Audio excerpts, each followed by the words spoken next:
So welcome once again to our 2021 annual Buxton History and Genealogy Conference. We have a very exciting program for you today featuring Deirdre McCorkindale, Roy Finkenbein, and Charles Holman. Our first speaker is Deirdre McCorkindale, and she will be speaking about Skull Stories, the troubling history of racial intelligence testing. Deirdre McCorkindale is a PhD candidate in history at Queen's University, 2021-2022 recipient of the Huron Doctoral Research Fellowship in African Canadian History, Huron University College, where she teaches in the Department of History. Her area of study is the history of race in North America, specializing in African American and African Canadian history. Her current research concerns the nature of education and intelligence testing in Southwestern Ontario. Please welcome Deirdre McCorkindale. Okay, so sorry about the technical difficulties, everyone. So thanks for having me. I'm really honored to be here to come on and talk about this admittedly rather dark subject matter. So just for a little bit of background and context, for the last few years of my life, I have been wrestling with the legacy of racial theories of intelligence. And for greater context, my dissertation revolves around the historical analysis of a racial intelligence study that was performed in the Kent County region in the latter part of the 1930s. I realized that I wasn't understanding the full picture of intelligence testing when I was only looking at the 20th century. So when I started my project, I started to utilize the work of Horace Mann Bond, who's pictured here. And he was an African-American historian, social scientist, and college administrator, among many other things. And Bond was an outspoken critic of all kinds of intelligence testing in his era, which is how I came across him. And I'm not going to read the full quote here, but in 1924, he published a study in the NAACP's journal, The Crisis, entitled Intelligence Tests and Propaganda. This was a critique of Carl Brigham's 1923 a study of American intelligence, which used results of mental intelligence tests that were performed on World War I soldiers. And Brigham's conclusion was that native-born white Americans and those of white Northern European stock had the highest intelligence. And Brigham argued that Eastern Europeans, Mediterraneans, and Africans demonstrated lower intelligence. The study was quite popular and fueled anti-immigrant sentiment, and it also helped to support the eugenics movement at the time. And it's also worth pointing out that Brigham would also go on to help create the SAT test for College Board in 1926, just for some context there for the importance of his work. Bond's study in The Crisis debunked Brigham's very flawed study with precision.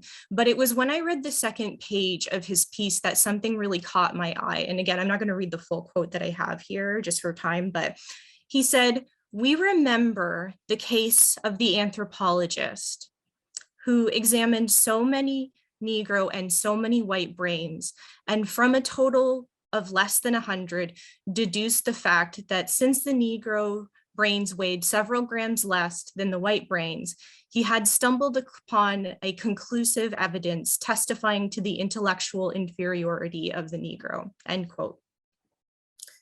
I have more of it there, but for time. Bond referenced this for a reason. The history of ideas surrounding race and intelligence are part of a longer history of systematic racism. They were not simply a product of social Darwinism. And for context, social Darwinism refers to the use of Darwin's theories of evolution to justify societal, political, and economic structures. The process of separating 20th century intelligence testing from previous racist science not only did a disservice to the history of intelligence testing, it also played into the hands of the same 20th century racists that I was trying to contextualize in the first place. The race scientists of the 20th century tended to distance themselves from the plantation owners, the pro-slavery preachers, and the skull collectors of old. Moreover, they distanced themselves further from institutional racism that had informed their work. They would often argue that their studies were a result of pure empiricism and objectivity and would be praised for it. For example, in a local review of the study I'm currently researching, the reviewer called the text, quote, dispassionate and unprejudiced. It also stated that the conclusions were, quote, drawn from evidence and carefully gathered. It was a separation of history from reality that these 20th century studies trafficked in, often desperate to hide the clear parallels of their work with those of the racists of old, while also ignoring and dismissing the existence of contemporary structural inequalities. And I wanted to talk about this today because I feel that it is important in this moment with the current rise in white supremacy, especially in online spaces. In many white supremacist circles, there is a tendency to use similar language to the racist scientists of the 20th century. Moreover, some of these spaces openly use new as well as old racist science to push their agendas and indoctrinate more people into the cause. For example, I have had the recent displeasure of stumbling across the study that my dissertation focuses on being circulated around the National Vanguard's website. And for those who don't know, the National Vanguard is a neo-Nazi organization, which is based out of Charlottesville, Virginia. The National Vanguard's purpose in highlighting this rather obscure and old study was to encourage people to read it and to teach them to use it as a foundation to argue for white supremacy. This means that racist science from the 1930s that I was studying is being used as a recruiting tool in the 21st century. This is disturbing to see, but also expected because that is how scientific racism operates. Scientific racists for centuries have utilized the works of studies that have been largely debunked or forgotten. The racist science that Bond himself had thoroughly discredited in the 1920s was still being used in the late 1950s and 60s to attempt to overturn the Brown versus Board decision. Therefore, while my paper has a beginning and end, this is not about a history that begins and ends in a given year, but rather an ongoing history that requires consistent contextualization and dissection. What scientists claimed was new and objective in the 20th century was neither new nor objective. So for the remainder of my time, I want to give a short overview of the history of some of the ideas about racial hierarchy, to discuss its nature and how it evolved into some of the familiar iterations seen in the 20th century. And while I will be discussing the development of ideas around race generally overall through most of my presentation, a lot of my presentation will be focused on ideas that are centered on Blackness in particular. Excuse me. While methodologies may have differed over time, the ideas I am discussing were all a part of the same dialogue of justifying the hierarchies and inequalities that existed in society. The ideas served as mechanisms to prove that inequalities were sanctioned in some way. For some early theorists, inequality was sanctioned by a higher power. For later scientists, genetics were the justification. A racial hierarchy as a result of God's will or of nature itself for the scientific racist could prove the superiority of the society they lived in and benefited from, with no need to reflect upon or consider the impact of, for example, colonialism, enslavement, and oppression. So it's difficult to pinpoint the exact origin point of racist ideas or anti-Blackness in particular. It is equally difficult to establish the exact progenitor of the more modern conception of race that would be used throughout the 18th and 19th century to today. For example, Francis Bernier, the French physician, published an essay in 1684, The New Division of the Earth by the Different Species or the Races of Man that Inhabit It, which divided humanity up into classifications of distinct races. Swedish physician Carl Linnaeus is also often invoked in this discussion because in his 1867 version of Systema Naturae, he noted 5 varieties of human species. Regardless of the first, second, or third publication of the conversation about the origin of and hierarchies surrounding the idea of race were largely distributed through a religious lens in the 18th century. It's within this context that 2 schools of thought were developed.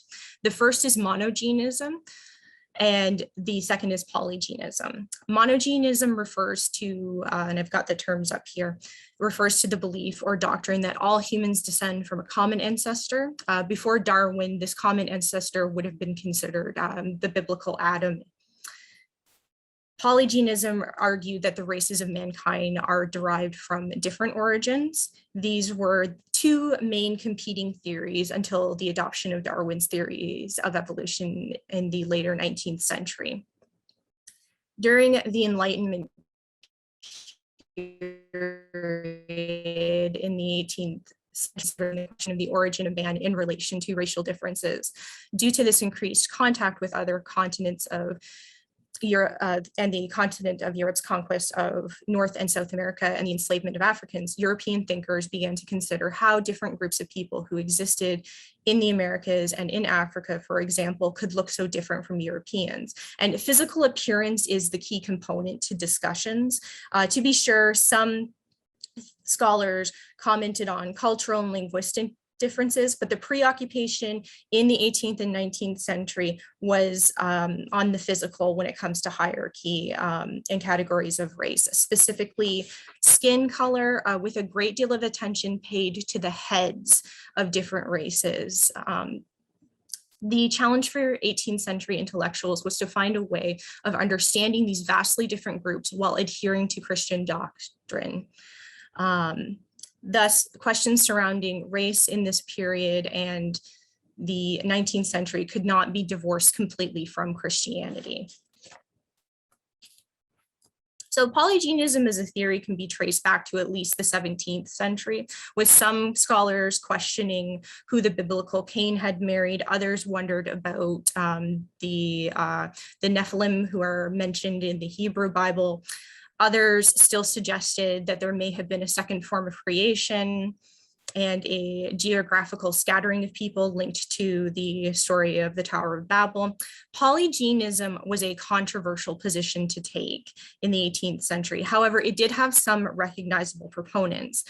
French philosopher Voltaire, who I have there, was a polygynist in his 1769 letters d'Ambed.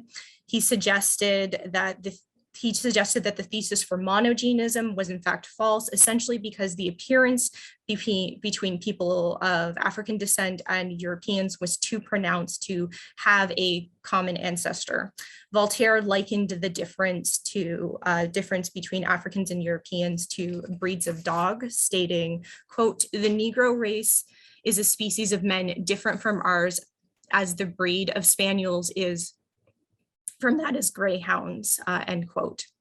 Scottish philosopher David Hume was also a polygynist. Late 18th century German philosopher Christoph Meiners also espoused the ideology.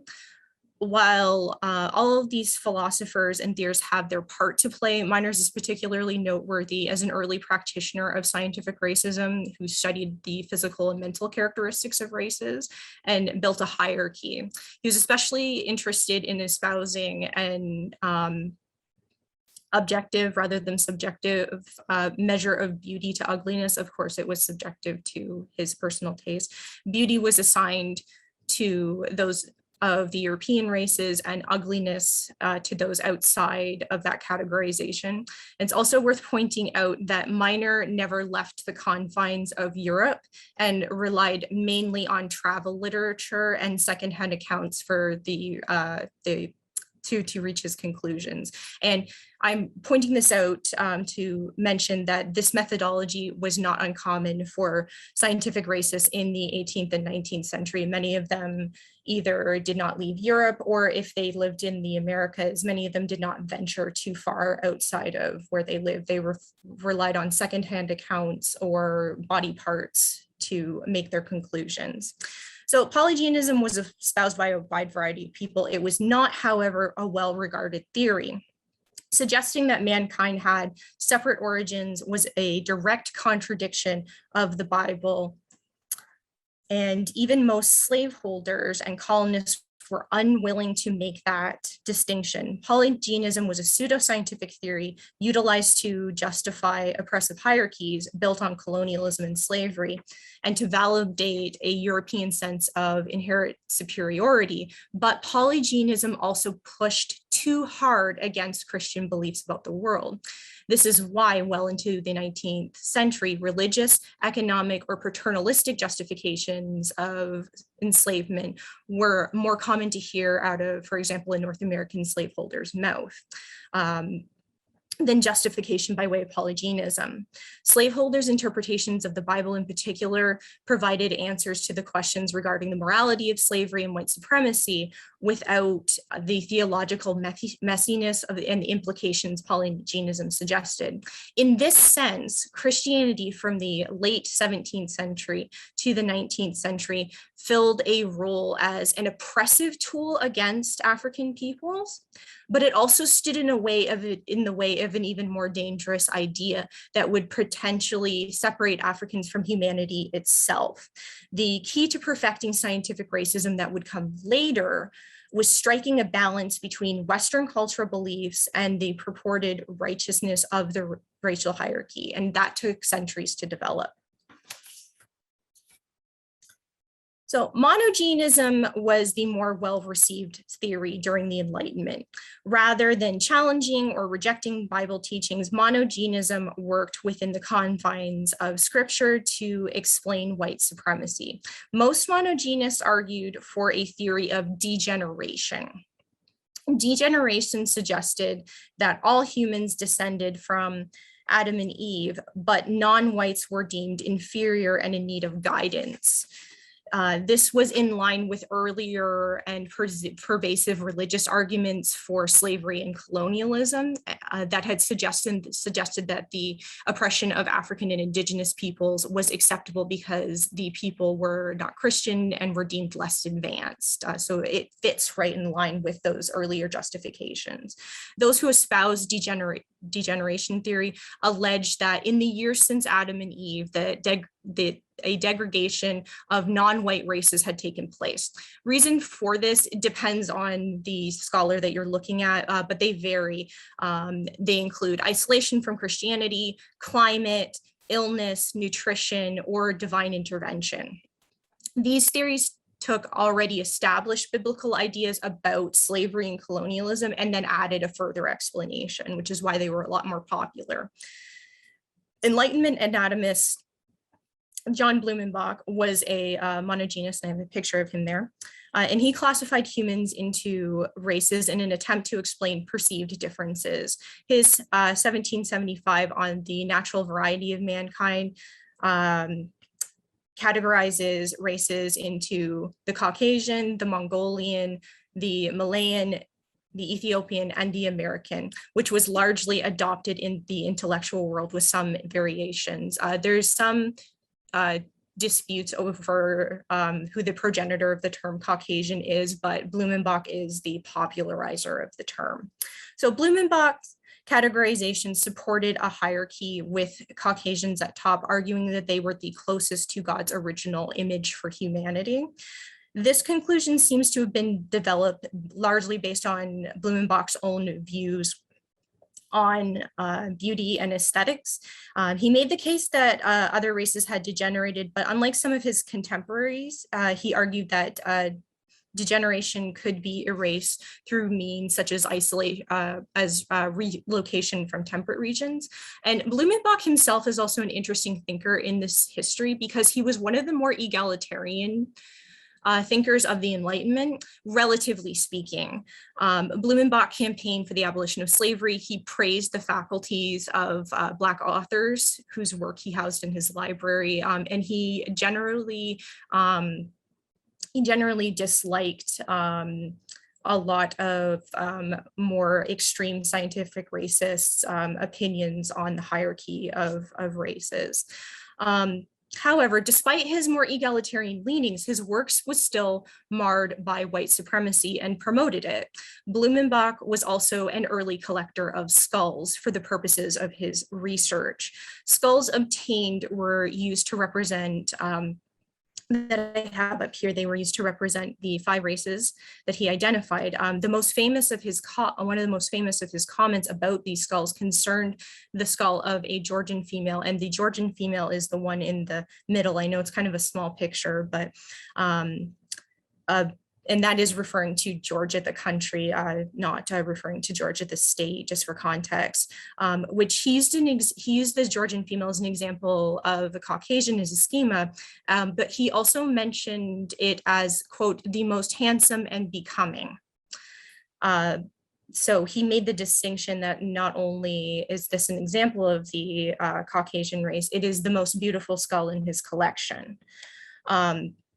Blumenbach's work is noteworthy in particular because it suggested that the appearance of skulls distinguished the races, and this categorization would go on to be utilized by skull measurers in the 19th century. By contrast, celebrated Enlightenment thinker Immanuel Kant was also an early architect of scientific racism. He categorized the races into 4 types based on color: white, yellow, red, and black, with white being the superior of the 4. He created a theory of racial hierarchy, which was palatable for the 18th century audience. He argued that all races were created by God, but differed based on climate. The climate determined the predispositions of each race, and that he also argued that degeneration could not be remedied. So monogenists, who believed in degradation theory, were much more well received because their ideas did not contradict religious doctrine. Monogenists tended to fall in one of 2 camps regarding degeneration, demonstrated by the examples of Kant and Blumenbach, which is part of the reason I use them as examples. One, like Kant, believed that degeneration was permanent and irreversible. The other, like Blumenbach, that degeneration could be changed through various factors. The latter, while more flexible and sympathetic to the conditions of racialized people, still treats Blackness, for example, as a negative, as something to be overcome or cured. These are the foundation for the science surrounding the very concept of race. And all of them make the case for hierarchy in some way. And always with European ancestry at the top. The aforementioned racial categories, which were used in Carl Bringham's study that Horace Bond was debunking in the 1920s, were created in the 18th century, largely cobbled together by assessing travel literature, often subjective accounts from colonists, also subjective, biblical interpretation, and analyzing the skull shapes of human beings. So the 19th century was where skulls truly became central to the conversations around race and science and race and intelligence. Enlightenment thinkers and later in the 19th century, scientists who adhered to race science were focused on the physical in their work.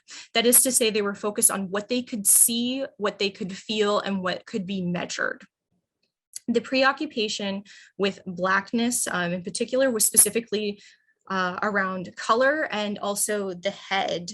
And again, this isn't to say that there were no commentators who discussed height or blood, for example, but in a lot of the work of race scholars that we see in the 19th century, there's a great deal of attention paid to eyes, hair, nose, lips, and overall shape of the face and skull.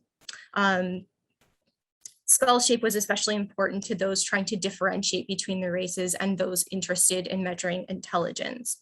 The measurement of the cranium is referred to as craniometry, and in the 19th century, it was used to support white supremacy.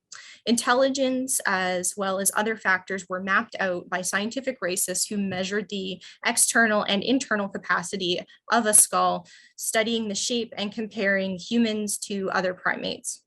From the 19th century well into the 20th century, racist scientists measured skulls, which were usually procured by conquest, enslavement, or outright grave robbery to collect, compare, and measure. They were looking to differentiate between the races of mankind, which had begun to be categorized in the 18th century, and they were looking to prove innate inferiority. Throughout the late 18th and 19th centuries, there were many who utilized skull shape. For the sake of time, I'm just going to provide a few examples and then speak more broadly about the practices and implications. So 19th century American physician Samuel Morton collected and measured hundreds of skulls from all over the world in his lifetime. I believe the collection is almost at 1,000 for the numbers for how many skulls he collected and measured. Some scholars have looked to Morton as sort of a father of scientific racism and intelligence studies. However, I would argue that his work is an evolution rather than something new. Enlightenment thinkers categorized race and argued about superiority, often without ever leaving Europe, again, using the accounts of travelers to support their thinking. Morton built off of Enlightenment thinkers' categorizations of race as a base for his research, and his research was largely based on skulls that he had purchased from travelers. He did not venture too far out of his Philadelphia home. He left a few times, but he did not travel. In his 1839 book, Crania Americana, Morton argued that Caucasians had the largest brains, averaging 87 cubic inches, indigenous North Americans in the middle at 82 cubic inches, and Africans with the smallest at 78 cubic inches. Morton argued that the cranial capacity correlated to intelligence and that the difference highlighted a clear hierarchy. Morton's ideas gained a following among researchers and slaveholders. In fact, after his death, the Charleston Medical Journal in 1851 stated, quote, "We of the South should consider him as our benefactor for aiding most materially in giving to the Negro his true position as an inferior race," end quote. Morton's work also promoted polygenism for other scholars who admired his work. Notably, Southern slaveholder and physician Josiah Nott and Egyptologist George Glydian, they built off of Morton's work and ideas to argue for polygenism in their 1854 work, The Types of Mankind. And a lot of the illustrations that are used in the Types of Mankind are quite popular for a lot of people who are trying to write on scientific racism. I see them in a lot of pop culture articles. Nott was also instrumental in helping to translate French author Arthur de Gobineau's an essay on the inequality of the human races into English, which argued the differences in mental capacity between the races, with whiteness being superior. Gobineau also argued race mixing was the cause of the decline of civilizations. He's also one of the progenitors to the idea of an Aryan master race. So this is all happening in this period, and it's all linked together. There are American scholars, there are German scholars, there are French scholars, there are English scholars, and they're all in communication with one another. So it's important to understand that these ideologies don't necessarily have a border, which is why I'm kind of bouncing all over the place with region. Nonetheless, and this is just that I have up here, this is just an excerpt from Morton's Crania Americana, and the skulls featured here are identified as Negro, Caucasian, and Mongol from left to right. So you can see the distinctions that Morton is trying to make here, just to get an idea of what his studies look like. So nonetheless, religion kept polygenism and these authors from gaining a large following. These studies offered evidence to back up the claims of white supremacists on many topics with science that appeared convincing, but their conclusions still contradicted scripture. However, the Christian shield would start to erode in 1859 with the publication of Charles Darwin's On the Origin of Species. Darwin's work was not only a turning point for human understanding of the natural world, it also marked an evolutionary turning point for racist science. Darwin's theories were both a help and a hindrance to the work of racist scientists who had come before him. On the one hand, over time, it provided scientific racists with the potential to move discussions about race, gender, colonialism, slavery, and class to the realm of science. On the other hand, for polygenists in particular, evolution supported a theory of a common ancestor. In fact, Darwin specifically argued against Josiah Nott, who I mentioned earlier, and Glydian's theories of classifying races as separate species in his 1871 piece, The Descent of Man.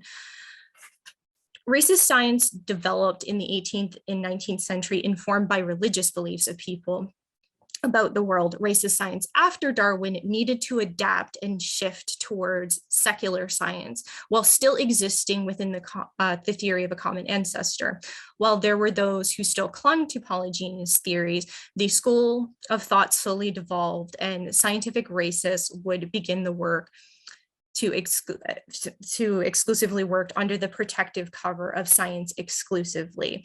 And the popularization of monogenism in the first place by racist scientists and the acceptance of that fit very well within the confines of Darwin's theories of evolution, because there was still a common ancestor, even if it wasn't Adam. The second half of the 19th century, science started becoming more standardized and focused on numbers and statistics. While this discredited many haphazard or inconsistent forays into race science, it also presented an opportunity that could give racist science the kind of legitimacy that it needed.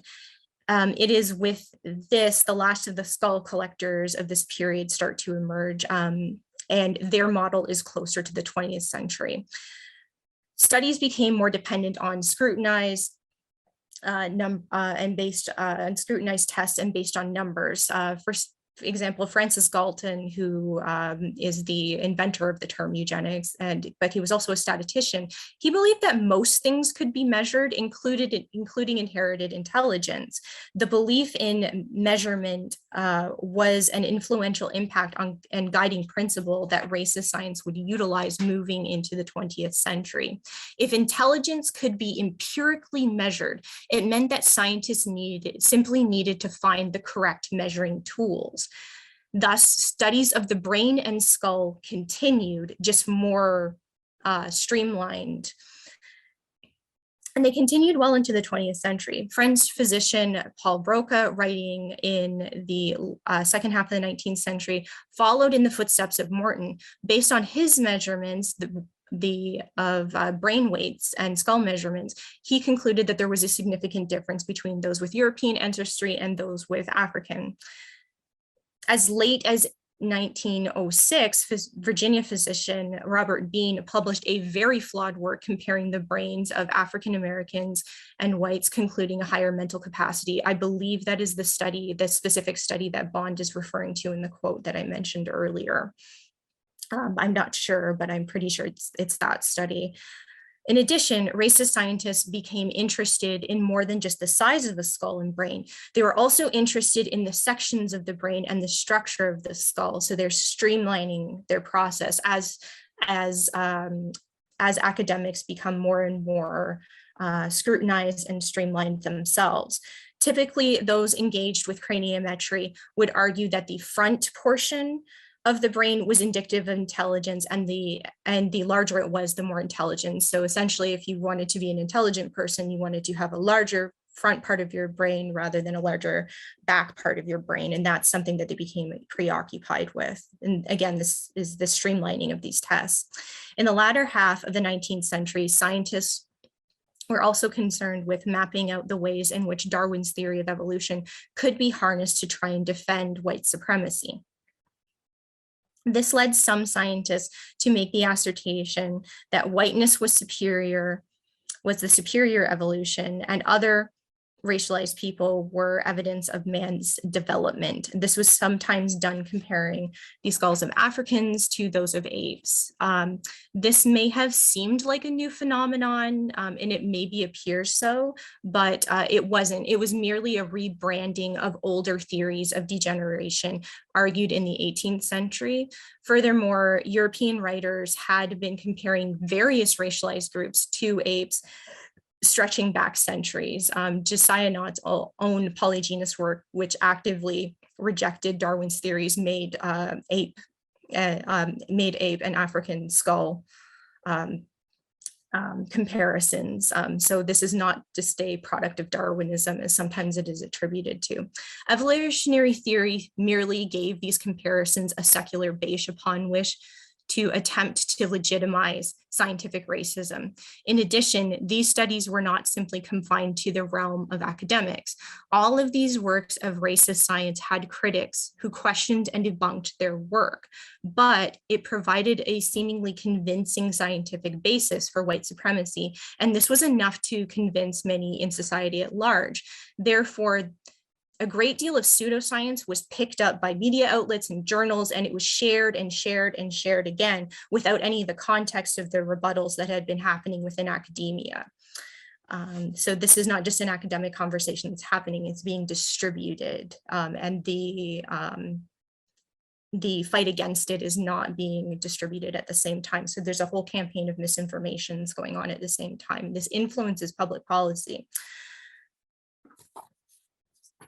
And finally, we move to the 20th century itself, the period in which Horace Mann Bond, who I started this presentation with, was writing. The nature of race science changed in the 20th century, and it shifted towards a more subtle and recognizable model. Race determinists in the 20th century started to move from an obsession with the physical to a focus on the psychological. The head is still the subject matter, but by the 1910s, brain size and skull shape were being widely discredited in academic circles as valid indicators of intelligence. With racial craniometry relegated to pseudoscience and quackery, racist science moved away from the skull towards intelligence, quotient, or IQ. Alfred Binet, who I have pictured here, the French psychologist who developed the first widely distributed intelligence test, first began measuring intelligence by measuring skulls. So there is a clear through line to get to IQ testing in the first place. However, Binet worried when he was researching that with the intention of finding difference between intelligent and unintelligent heads, that he was subconsciously increasing the volume of intelligent heads and decreasing the volume of unintelligent ones due to his own pre-existing ideas and biases around skull shape. This is why in 1904, he would move to a psychological assessment of intelligence. So 1904 was when Binet was asked to, by the Minister of Public Education, to conduct a study to identify children struggling and in need of special education. With collaborator Theodore Simon, he created the Binet-Simon Intelligence Scale. The scale put together a number of different tests, such as memory, directions, different abilities, and to arrive at a score that could indicate a child's potential. In the later version of the test, Binet assigned age levels to the test that he was administrating.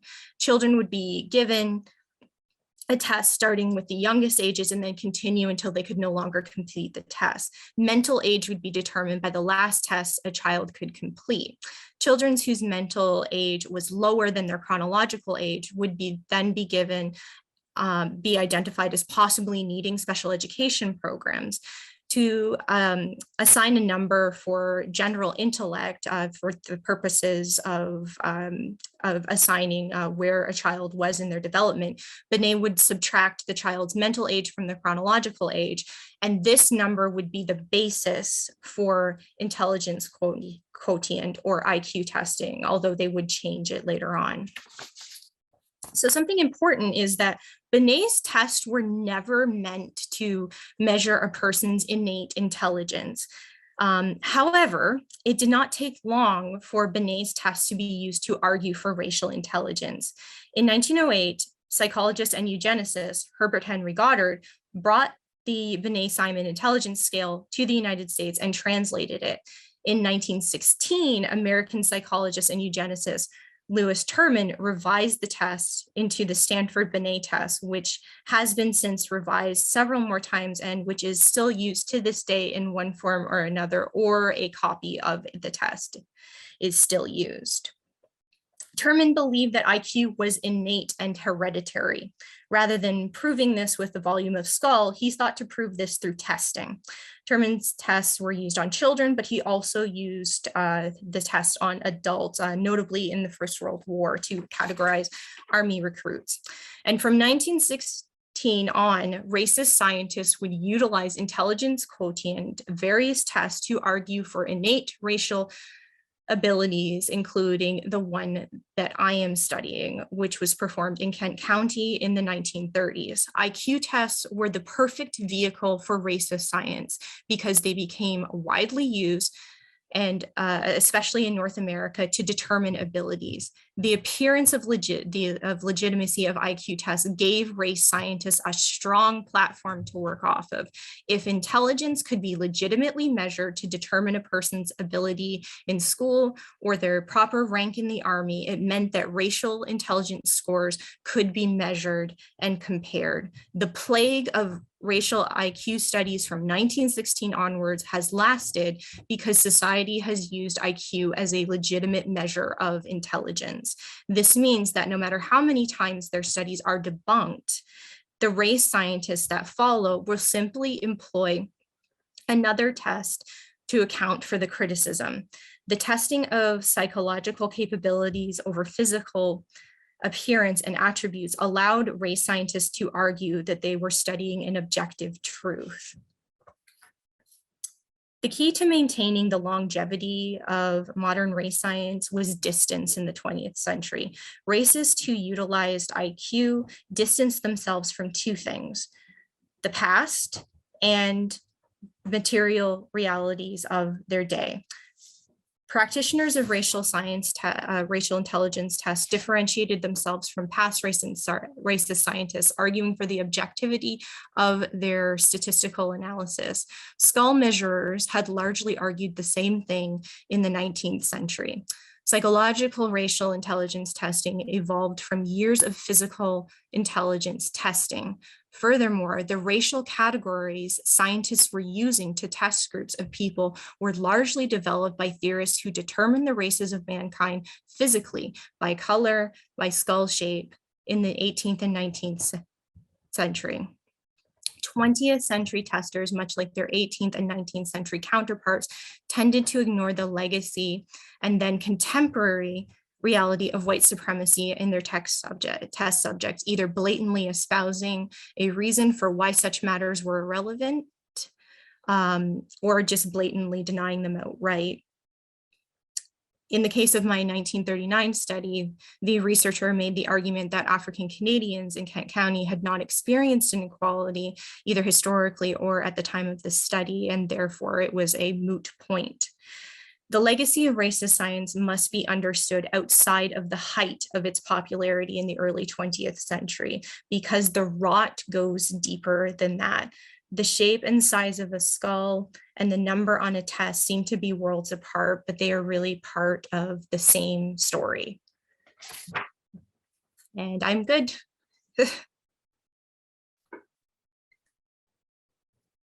Thank you, Deirdre. That was very, very interesting. I'm just watching the chat to see whether there are any questions for Deirdre. I'm seeing love in the chat. Carolyn Smarts Frost is saying, what a terrific talk. Others are saying it's really interesting. Delphine Tupper is saying that it's so informative.